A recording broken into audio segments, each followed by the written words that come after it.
Yurtimizin muayyenleri, nuranilerimiz, ahli ilim, ahli Kur'anlar, shahardan Muhammad Ayub domlamiz mehmon bo'lib kelganlar. Albatta, 3 ta narsaga er bo'lib o'tirishlik ham ibodat ekan. Birinchisi Alloh taoloni Ka'ba-i muazzama, ya'ni Baytullohga ibodat qilmayaptiki, qarab o'tirishdi. Albatta o'sha qarab o'tirgan soati ibodat. Keyingisi esa Mushaf Sharif, ya'ni Qur'oni Karimda o'qish bo'lmaydi, lekin tafakkur qilib Allohning kitobi, Allohning kalomi deb tafakkur bilan o'tirar ekan, o'sha o'tirgan soati ibodat bo'ladi. Endi uchinchisi esa ahli ilm, ahli Qur'on ularni yuziga terpilib davrada o'tirishlik ham ibodat ekan. Endi so'zni muhtasamligan holatda, chunki mana hozir salqin bo'lib turibdi, so'zni domlamizga beramiz. Inshaalloh mana shu majlisga muvofiq bo'ladigan bir shirin yaxshi gaplardan, nasihatlar aytib beradi.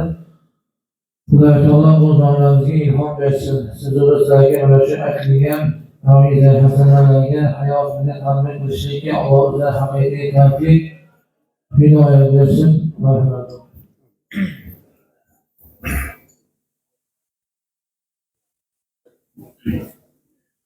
بسم الله الرحمن الرحيم. الحمد لله والصلاة والسلام على سيدنا رسول الله. الله سبحانه وتعالى hamd ve sanolarimiz Peygamberimiz Aleyhisselatü Vesselam'ın ruhu salavatlarımız olsun. Amma ba'd. Esselamu Aleyküm ve Rahmetullahi ve Berekatuhu. Aziz davet sahipleri ve bu daveti kerimeye icabet kılıp gelgen aziz mehmanlarımız, Allah Teala oturuşligimizni hayırlı mübarekli eylesin. Parvardigar alam hazırda muqaddam domlamiz bu kelin kuyovlar haqqiga qilgan duolarini ijobat qilsin. ana shu nima hovur tarafdagilarga bir izhor qilib qo'ysinlar. Parda tutilgan bo'lsa eshitilmayapti deb o'ylashyapti.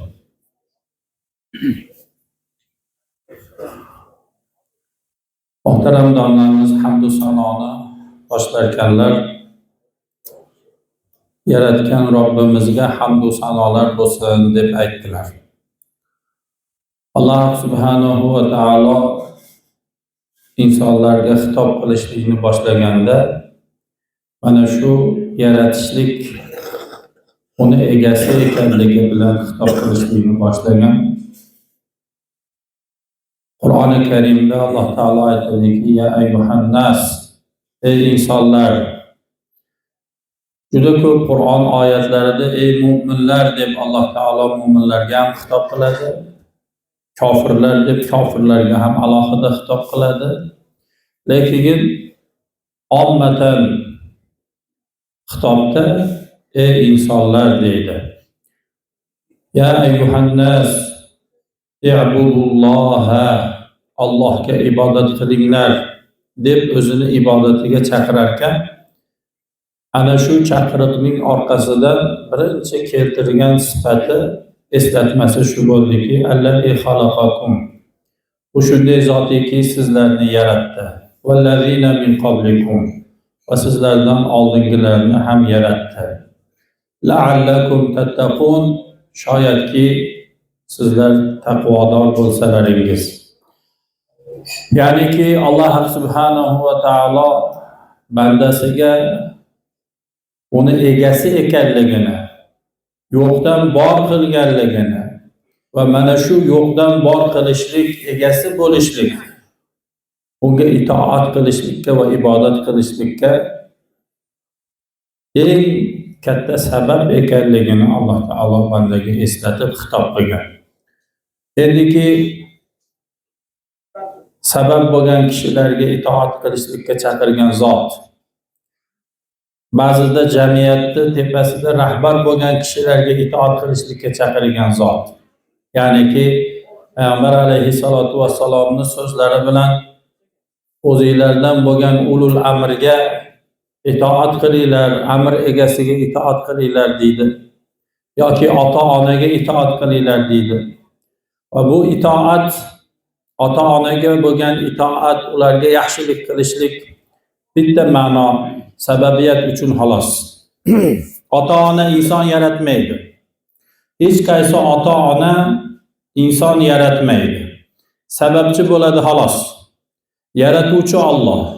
Hammani Alloh subhanahu va taolo tengdaniga yaratgan, birini ikkinchisiga sababchi qilib, birini farzand, ikkinchisini uni dunyoga keltiruvchi qilib qo'ygan.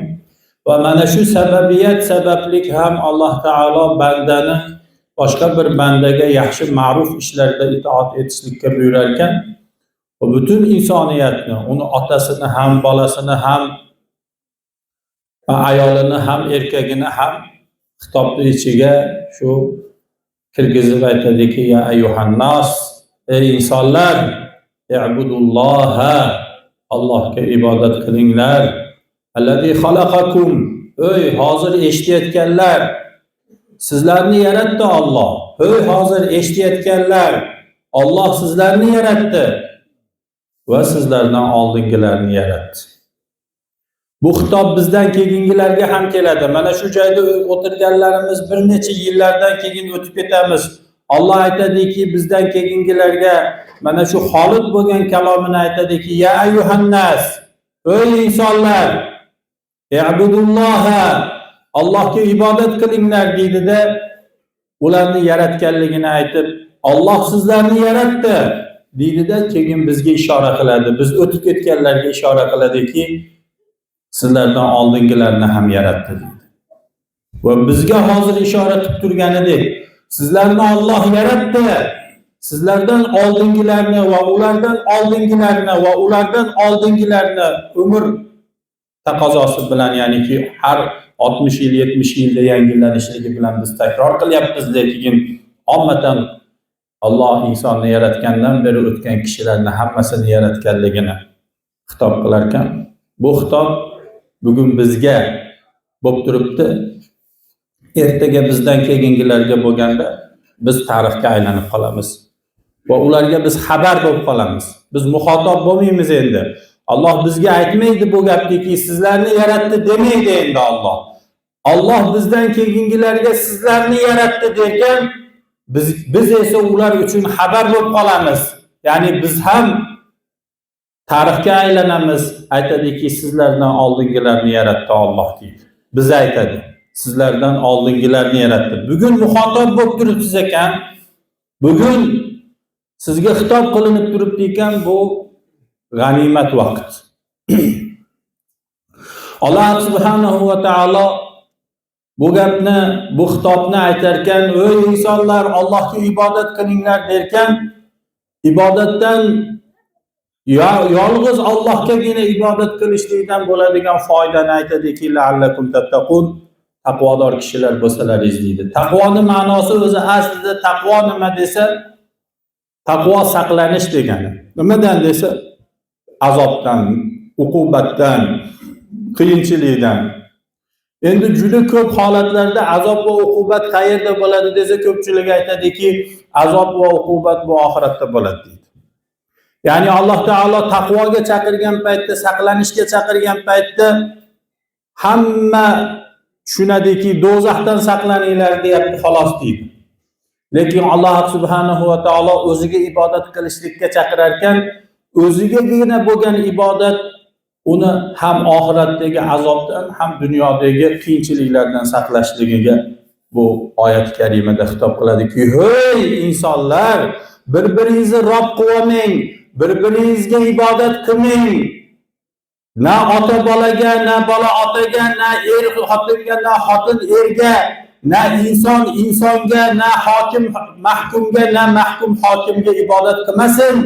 Mengagina ibodat qiling, hey insonlar, menga ibodat qiling. Qiyinchilik hayotidan chiqasiz degani.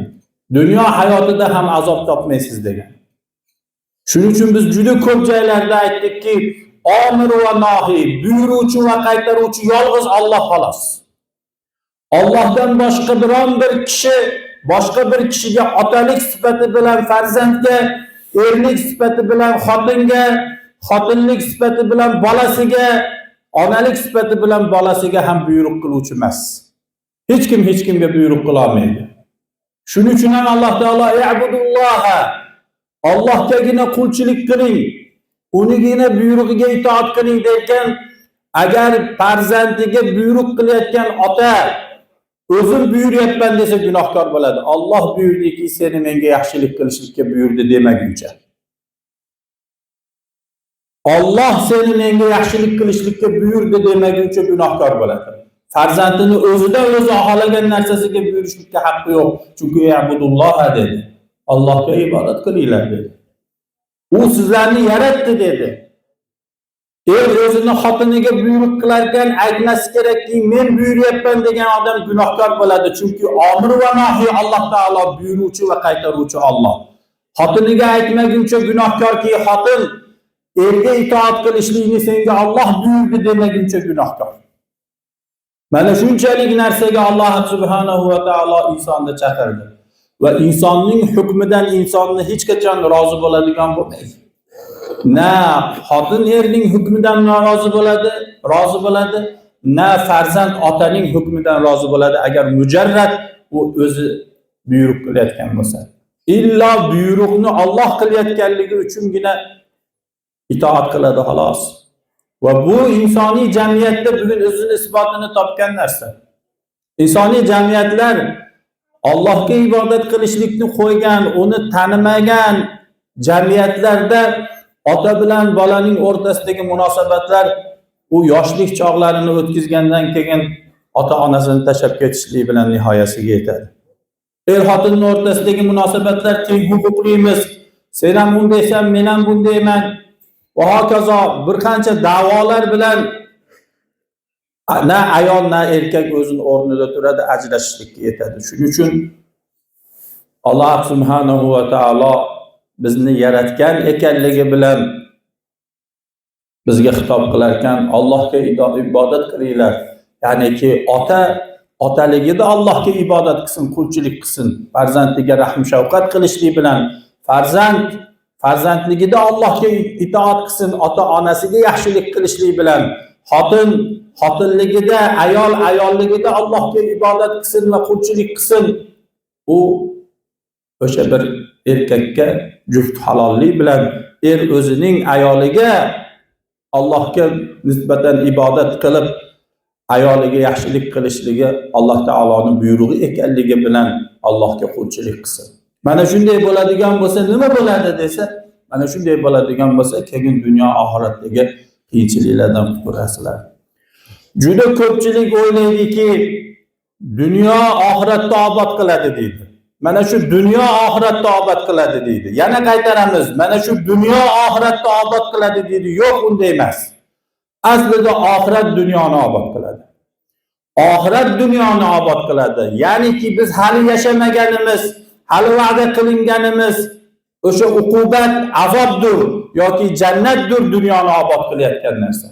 Agar oxiratdagi hayotga, oxiratdagi azobga, oxiratdagi mukofotga ishonchimiz bo'lmaganda biz bugungi kunga o'xshagan hayotni kechirmagan bo'lardik. Bir-birimizni molimizni yeyotgan, ko'zimizni o'yib olayotgan, qonimizni to'kayotgan, ota bolaga, bola otaga nisbatan nafrat bilan yashayotgan, ozgina adolatsizligidan o'ldirib qo'yayotgan o'shanaqa jamiyatlarni ko'ryapmiz. Bugun bizning jamiyatimiz tinch bo'layotgan bo'lsa, jinoyat bo'lmayotgan bo'lsa, ota bolaning o'rtasidagi ozgina bo'lsa ham itoat saqlanib turgan bo'lsa, er va xotinning o'rtasidagi ozgina shu ayolning pastligi, erkakning balandligi saqlanib turgan bo'lsa, mana shu da'volarning ichida da'volar bo'lyapti hozir. Er xotin teng huquqli degan da'volar bo'lyapti. Gender tengligi degan da'volar bo'lyapti, lekin o'shnaqa bo'lsa ham islomda unday emas. Alloh islomda ayolni erkakning bir juzi degan, uni to'ldiruvchisi degan, uni mukammal qilmagan degan tushuncha bilan ayol bir qadam orqada yurishim kerak degan tushunchada bugun yashayotgan bo'lsa, nima uchun shunday yashayapti desa, Alloh shunday aytgan. Agar men erimga nisbatan tengman deydigan bo'lsam, Alloh meni azoblaydi degan tushuncha oilani tinch qilyapti.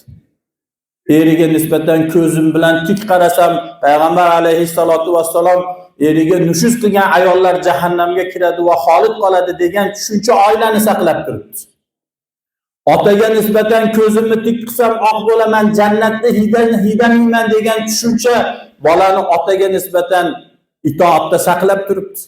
Mana shu iymon, mana shu e'tiqod, oxiratdagi hayot, jannatga kirishdagi orzu, Allohning azobidan qutulishlikdagi taqvo insonlarning hayotini bugun obod qilib turibdi. Shuning uchun bu qoida, mana shu qoida muhim bir qoida. Kim aql egasi bo'lib, kim ish egasi bo'lib, kim insonlarning ustida bugun ularning hayotidan mas'ul bo'lib, u yoqqa yur, bu yoqqa yur, unday yashaymiz, bunday yashaymiz deyotganlar bir narsani tushunib qo'yishligi kerak. U oilaning boshlig'i o'laroq, u farzandlarning otasi o'laroq, u mahallaning kattasi o'laroq, u jamiyatning rahbari o'laroq bir narsani tushunib qo'ysinki, agar bugun insonlarni mana shu e'tiqoddan o'zini farzandini mosuvo qilgan odam oxiratdagi hayotga bo'lgan ishonchdan o'zini farzandini mosuvo qilgan odam dunyo hayotida ham qiyinchilik hayotini kechiradi. Chunki farzandi tashlab ketadi, bo'ldi. Oxiratga bo'lgan ishonch bo'lmasa, uni baqmaganligini nima qizig'i bo'lyapti? Bo'lyapti-ku boshqa jamiyatlarda shunaqa. Hamma yashab kelyapti, o'sha boshqa joyda ishlab kelayotgan bolalaringizdan so'rang, jiyaningizdan so'rang, palonchidan so'rang, qanaqa u yerda ota-onaning munosabati deb so'rang. Tashlab ketyapti deydi, qaramaydi deydi, kasal bo'lsa xabar olmaydi deydi. Men juda ko'p joyda aytib berdim. Ana shu gapni bir Misrda yurgan paytimizda Span degan oshnam bo'lar edi. Fransuz islomga kirgan. Islomga kirgandan keyin u kofir bo'lsa ham, musulmon bo'lsa ham ota-onaga yaxshilik qilishlik islomning buyrug'i ekanligini tushungandan keyin onasini oldiga ovqat qilib og'ziga solsa, "Ey Span, seni dining naqadar go'zal" degan. Naqadar go'zal bu din degan. Nima uchun desa, o'sha nasroniy bo'lib turganda, kofir bo'lib turgan holatida ota-onasiga yaxshilik qilmagan bola ekan. Chunki jamiyat shunaqa. Ana shu yaxshilik kelmaganligidan tug'ilish yo'qligi bor. Tug'ilmaydi, qarib ketyapti. Nimaga desa, jamiyatda kelgusi hayotga bo'lgan ishonch yo'q.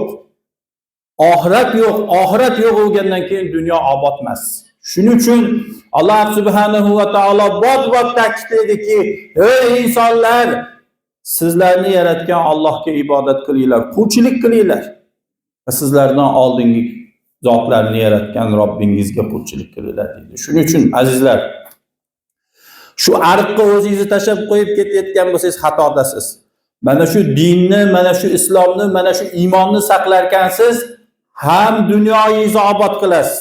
Erligini o'rnida turadi, xotinning o'rnida turadi, ota-otalik o'rnida turadi, bola-bolalik o'rnida turadi va bundan boshqa muomalalarda ham agar oxiratga bo'lgan ishonch bo'lmasa, insonlar bir-birini haqqidan qo'rqmaydi va hozir ham qo'rqmayotganlar o'sha oxirat eslatilmayotgan kishilar. Hozir ham birovlarning molini yeyotganlar iymoni zaif kishilar. E'tiqodi zaif kishilar. Qiyomat bo'ladimi, bo'lmaydimi bilmayman, qadam bilay deydigan kishilar. Shuning uchun biz Alloh subhanahu va taologa ibodat qilishimiz, qulchilik qilishimiz kerak. Nimada? Ibodat deganda faqat masjiddagi ish emas. 5 vaqt namozni o'zi emas. Hayotda, sulukda, haligi aytganimizdek, bola-bolalik o'rnida, ota-otalik o'rnida turishligi ibodat. Erlik o'rnida, xotinlik o'rnida turishligi ibodat. Shuning uchun mana shu qoidani yana bir marta eslatib qo'yaman. Bu tarix uchun ko'pchilik o'ylaydiki, dunyo oxiratni obod qiladi deydi. Vallohi unday emaski, oxirat aslida dunyoni obod qiladi. Oxirat aslida dunyoni tinch qiladi. Oxiratga bo'lgan iymon, Allohning azobiga bo'lgan iymon, Allohning mukofotiga bo'lgan iymongina bu dunyoni saqlab qoladi. Agar bunaqangi iymon bo'lmaydigan bo'lsa, Allohga ishonish bo'lmaydigan bo'lsa, o'lgandan keyingi hayot bu dunyodagi hayotiga bog'liq ekanligi bo'lmaydigan bo'lganda, bu din kelgungacha bo'lgan o'sha hamma razilliklar yana qaytadan bo'lardi. O'zini qizini ko'mish bo'ladimi yoki kuchingizni ezib, oqizib uni qulchilikka olib kelish bo'ladimi? Insonni qul qilib yashagan va islom insonni insonga qulchiligidan qutqarishlik uchun ibodatlarining ba'zilarida gunohlarning kafforati uchun qul ozod qilishlik kerakligini o'rgatgandek. Inson insonga hech qachon qul bo'lmaydi va Allohgagina qul bo'ladi. Va mana shu e'tiqodni saqlab qolish, iymonni saqlab qolish bu dunyoni tinchligini, jamiyatni tinchligini, oilani tinchligini saqlab qolishdir. Agar bundan mosuvo bo'ladigan bo'lsak, bundan voz kechadigan bo'lsak, sekin-sekinlik bilan bo'lsa ham voz kechadigan bo'lsak, bizning dunyoyimiz jahannamga aylanadi. Men juda ko'p joyda aytdim, taraqqiyot yaxshi narsa, lekin taraqqiyot iymon bilan yaxshi. Iymonsiz taraqqiyot bugungi ahvolga olib keladi. Kinopkani bunday ezvoraman, butun boshli jamiyating bilan yo'q bo'lib ketasan deb bir-biriga tahdid qilayotgan jamiyatlarda yashayapmiz hozir. Axborotni hamma ko'ryapti. Bitta kinopkani ezishlik bilan katta-katta insoniy jamiyatlarni yo'q qilib yuborishlik tahdidi bilan bugun hayot kechirayotgan bir paytda islom aytadiki, Allohgagina ibodat qilinglar. Birovni qul qilishlik uchun qurol yasama. Hozirgi qurol yasayotganlarda birortasi qush ovlayman deb yasamayapti Qur'onni. Ov qilaman deb yasamayapti Qur'onni. Qurol yasayotganlar, qurollanishlikda payga qilayotganlar, musobaqa qilayotganlarning hammasi bir jamiyat boshqa bir jamiyatni ustidan hukmron bo'laman, nufuz egasi bo'laman, men uni o'zimga ibodat qildiraman deb qilyapti. Bundan boshqa narsa emas. Ha, insoniyatning ichida bitta adashgani bo'lar, lekin uning uchun butun bir jamiyatni yo'q qilib yuboradigan darajadagi narsalarni yasashlikka hojat yo'q. Agar birontasi yomon bo'lib qolsa, 4ta 5tamiz ushab nasihat qilib qo'ysak ketaveradi. U da'vo yolg'on da'vo. Bitta odam shunaqa yomon bo'lib qolishda, shun bilan urushaman degan da'vo. Hammasi shu butun bir jamiyatni yo'q qilishlik uchun qaratilgan. Hammasi bir-birini qul qilish uchun qaratilgan. Alloh esa aytadiki, ey insonlar, ey shunaqa qilayotganlar, bu qurollarni yaratmanglar. Bu bilan odamlarni o'zingizlarga qul qilib olmanglar. Hammanglar ommatan Allohgagina ibodat qilinglar dedi. Shunda inson insondan tinch bo'ladi. Uni moli tinch bo'ladi, uni qoni tinch bo'ladi. Tinchlik qayerda desa, islomda tinchlik. Shuning uchun ham asrlar mobaynida bu dinning nomi islom. Odam alayhissalomdan shu kungacha islom bu dinning nomi. Tinchlik. İnsanın obro'si, qoni, moli bir-biriga harom bo'lishligini ismini tinchlik deydi. Shuning uchun Allohga ibodat qilish kerak. O'shanda haliga aytganimizdek, insoniyat tinch bo'lishligi uchun islom va oxirat va zulm qilgan odam oxiratdagi jazolanishligi to'g'risidagi e'tiqod kerak. Oila tinch bo'lishligi uchun ana shu e'tiqod kerak. Ota farzandidan tinch bo'lishligi uchun shu e'tiqod kerak.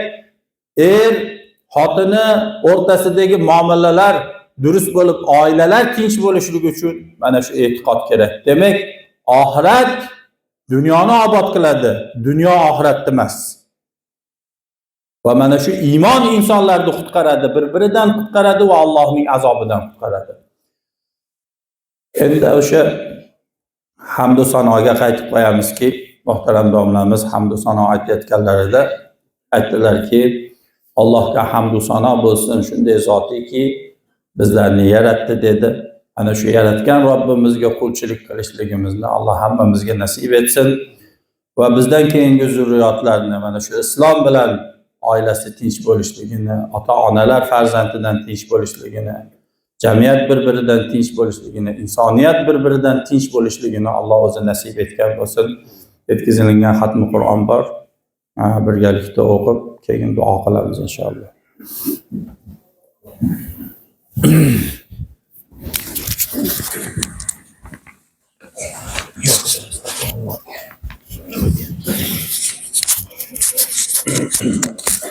أعوذ بالله من الشيطان الرجيم. بسم الله الرحمن الرحيم. قل هو الله أحد الله الصمد لم يلد ولم يولد ولم يكن له كفوا أحد. بسم الله الرحمن الرحيم. ألف لام ميم. ذلك الكتاب لا ريب فيه هدى للمتقين الذين يؤمنون بالغيب ويقيمون الصلاة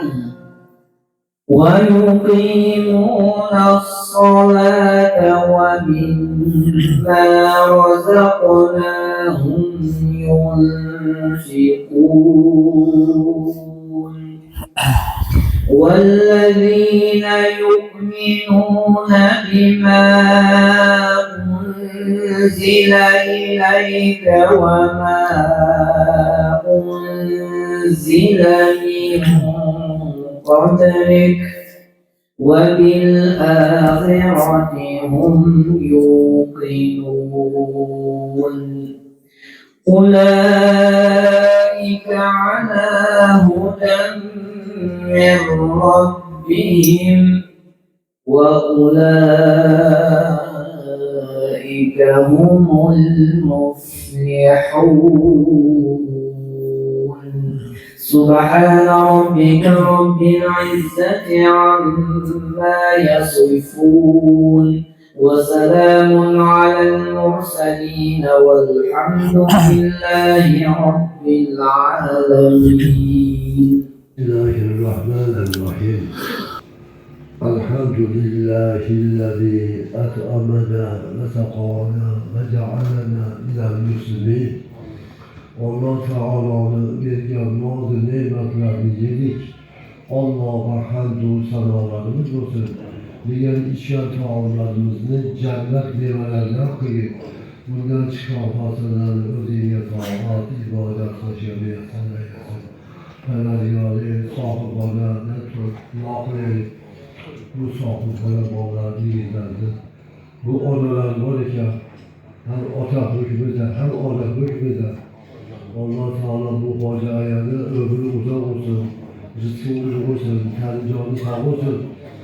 Daim şu fezlerden kılan dualarını Allah deryağımıza kabul kılsın. Dedi bu efsane sanatçı olacak ilk yaşları var iken, Allah'ın mübarali, vaktini sağladık.